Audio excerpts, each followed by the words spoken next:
Okay, so we're happy with the forecast result. Of course, you can test more. And now we would like to write back the forecast result back to the Datasphere in the open schema. So before that, let's insert one more column, but copy the index from 0, 1, 2 as ID column in this case. And then let's double check the data type just to prepare, make sure you'll be later on be consistent with our database structure as well.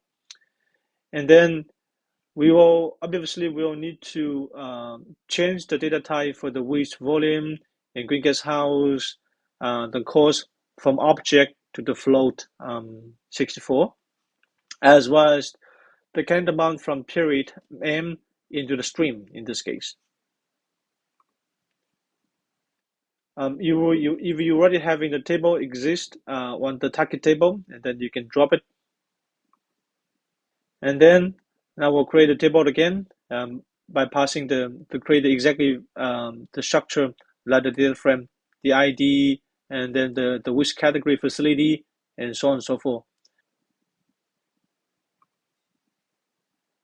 Now the table has been created, and now we're going to write the data back.